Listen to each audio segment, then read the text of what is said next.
Hi all, welcome back to the free Java course. In the previous session, we have seen the basic understanding of conditional statements like if, else, and for loop and a while loop. In this video, this is basically a continuation to the earlier video.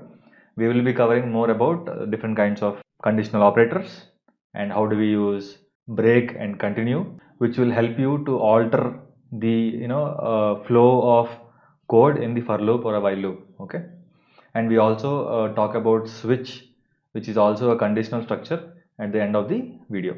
Good, let's continue with the session now. In the previous session, we have written this code to decide if a particular student is either passed or failed, or maybe the student gets another chance of writing an exam. So now if you carefully see in the else if condition, there are two conditions that we have written. And in between these two, we see that there is two ampersands, which acts as an AND operator. And these are called conditional operators in the language of Java. So in Java, there are multiple types of conditional operators. This is AND operator. Whatever we wrote here is for AND operator, which means if both the conditions are true, only then this particular condition altogether will be considered as true. Now there is another operator.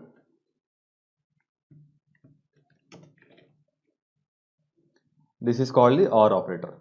So what does this signify? It says that if any of the conditions is evaluating to true, then the entire condition will be considered as true. So that is the whole difference. In AND operator, all the conditions should be true. But in an OR condition, even if one condition is true, the entire condition is considered to be true. In this case, we wanted to find out a student who scored in the range of 32 to 50. So that is why this conditional operator should be and not OR.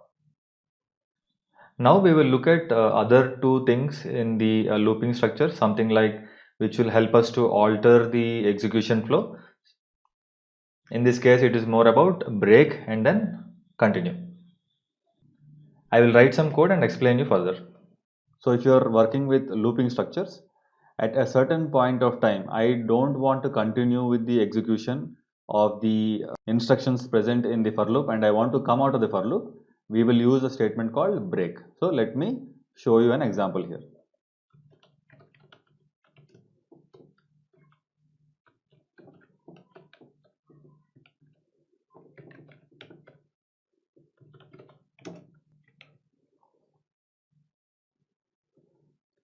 For now, I'll comment the other code because we are focusing only on a couple of keywords here and we don't need to run the entire program again and again. So if you see here, this particular for loop prints 10 numbers, which is starting from 0 and ends at 9. Okay, let us execute and see first.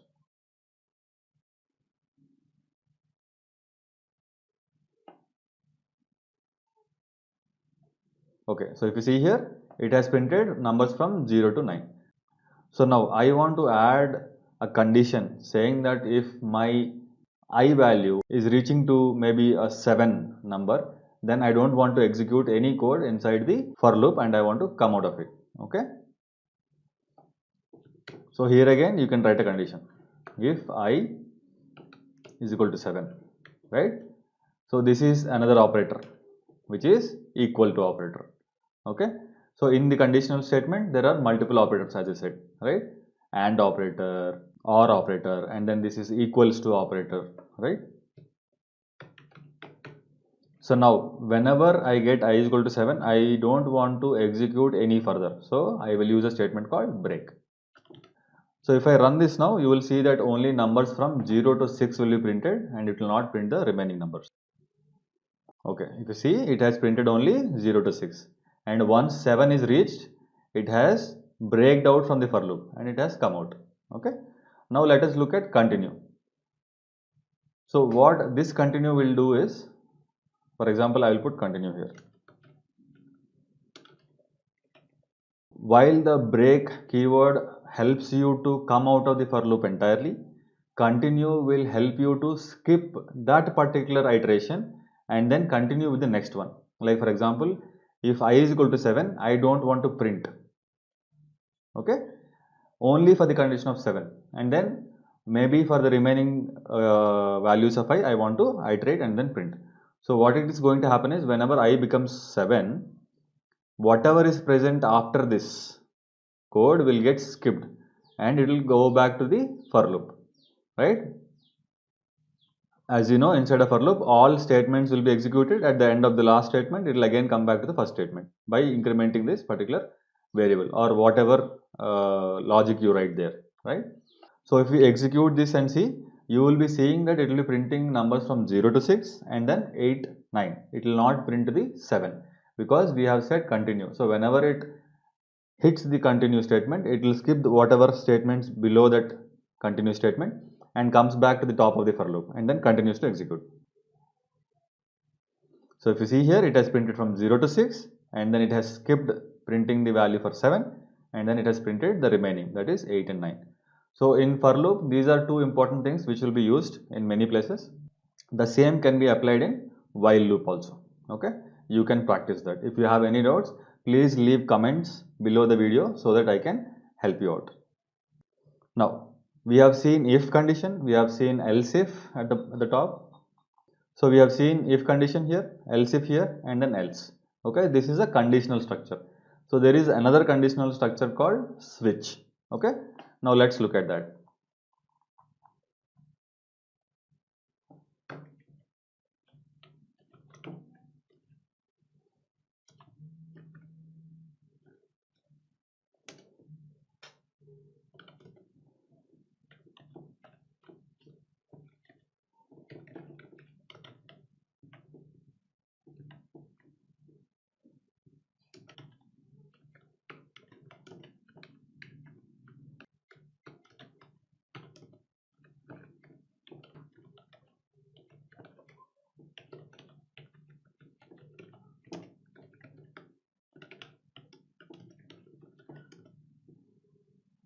So I have written a small switch case here.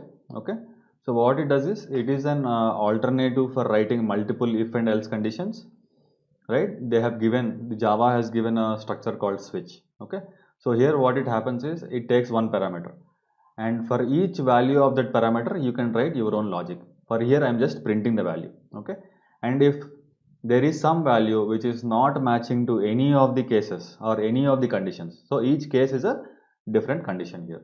So if a is equal to 1 means case 1, if a is equal to 2 it means case 2, right? So you can write your own logic here. I am just printing it here so that it is easy for you to understand. Now you should also see that there is something called break. The reason is if you do not give break, it will continue to execute all the cases. Okay, I will show you that also in the execution. Now let us see for this. Now what is the value of a? A is equal to 10. Now if I run this particular program, it will basically print that it is an unknown number. So if you see here, it says unknown number. Now let me make a is equal to 1 and then execute. If you see here, it has printed 1. Okay, now let us make it 3 and then execute again. So it has printed 3. Now I will show you by removing that break what will happen. Okay, so now I have commented the break statement and I am passing a is equal to 1. So which means that if I am assigning a value 1 to a, it first will match to the case 1, right? So it will print the statement 1, but there is no break, which means it will continue and it will print this value as well. And then we have a break. So the 3 statement will not get printed. Okay.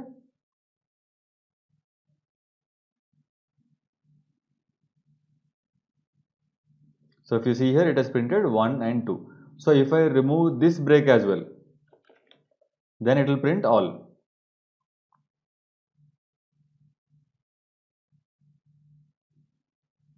You see here, it printed 1, 2 and 3. Okay. And now we will remove the break statement for case 3 also. And then you will see that even the instructions inside the default will get executed.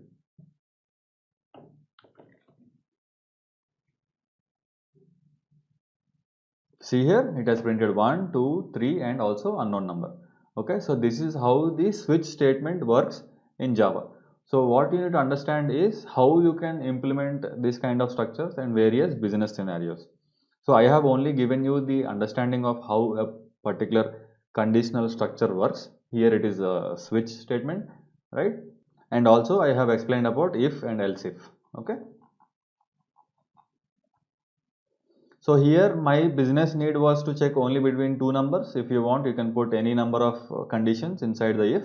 Only thing is based on the operators available, whether it is AND operator or the OR operator, the entire instruction or the entire condition will be evaluated, and accordingly the statements inside that condition will get executed or will not get executed. So I will continue to create more and more videos so that you will learn. And if you like this content, I would request all of you to click the subscribe button and hit the bell icon so that you will not lose any content coming in the future. Thank you so much.